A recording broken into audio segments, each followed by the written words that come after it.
Welcome back. This is the agenda on SABC News. Residents of Komga in the Eastern Cape have threatened not to cast their votes in the upcoming local government elections. This follows the Amathole District Municipality's consistent failure to address their calls for the basic needs of water and sanitation. Our SABC News reporter Abongile Jantjies is in East London, and we are live to him right now. Hello again, Abongile. Thank you so much for joining us. What are the residents saying there? Well, Simpiwe, they are singing the same chorus, saying that they will not cast their votes when it comes to the local government elections due to the consistent failure, as you put it, of the Amathole District Municipality of not addressing their water and sanitation woes. With me, I do have the spokesperson of the Amathole District Municipality, Nangeba Matikizela Vuso. A very good day to you, ma'am. Surely you've seen some clips throughout the morning of what people term your failure in addressing sanitation-related issues. What do you have to say with regards to that? Firstly, we would like to put it out there that the water supply for Bridge, for Komga and SABC Township, it's through Bridge, where we have a pipeline, but that pipeline is old, so we do have a problem of aging infrastructure across the district. Now, what we are doing about that is to install a new pipeline, which will cost around 50 million rands, and we have a consultant on site to do the design and to work on the spec for that project to go ahead. We are anticipating that towards the end of November, we should be making procurement processes, which is appointing a contractor to start that 12-month project. That will ease the pressure of the water in the area.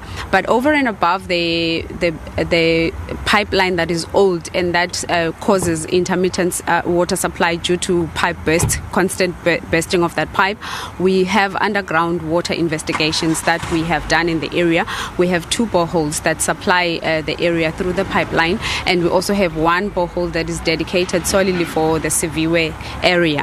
What we have seen in the morning is very of course unfortunate, and we do say to our communities that they shouldn't go to our treatment works where they are trying to extract water for themselves, because what we are doing is to cut water to the affected areas. Now they have stopped our trucks from cutting the water to the area, and then they go to the reservoirs to actually get water for themselves, which is also very dangerous. So we're pleading with them that they must hang in there. We are doing everything we can to ensure that there's sufficient water in the area of Komga, as well as the SABC Township that was protesting.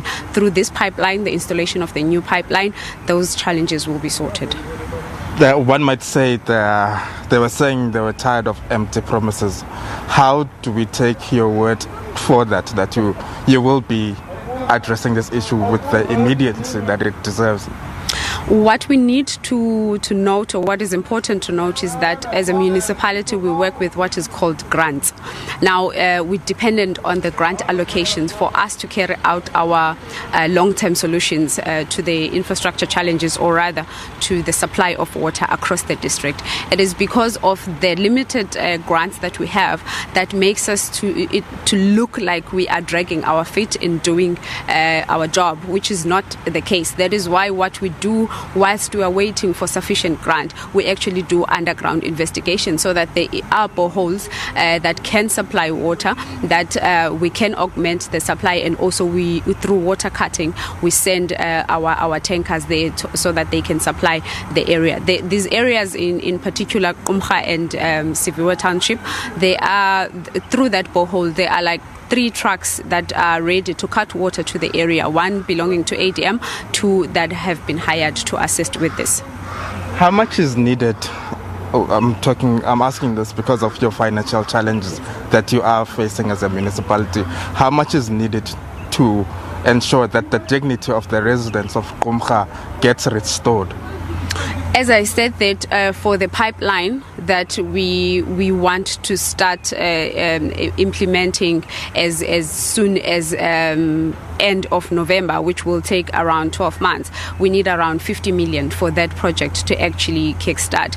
And as far as the sanitation is concerned in the area, the area of Komga has got a bucket system that is rather small for the number of communities that are there. So that means that needs to be upgraded. So that also requires funding. So it's something that is also on the table for Amathole to actually work around, to have people that our engineers to find solutions as to what is it that we can implement, or how much it would cost for us to implement the sanitation solution in the area. Okay, I thank you so much for your time, and we're hopeful that the residents will be. I hope they are listening and that they are taking you. Simpiwe, that's all we have for now with regards to the Komga-based Great Car Municipality. The residents are pinning their hopes on what she is saying, that they are addressing the problem of sanitation there. Back to you in studio. Abongile Jantjies, thank you so much for joining us. That was a reporter in the Eastern Cape. That's Abongile Jantjies from Komga. He just spoke to the spokesperson of the Amathole District Municipality, who lamented the fact that the reason that they're not seemingly addressing some of these concerns from the residents is that they are working on a limited budget, as they are getting grants which are by all means limited. And that's a wrap of this morning.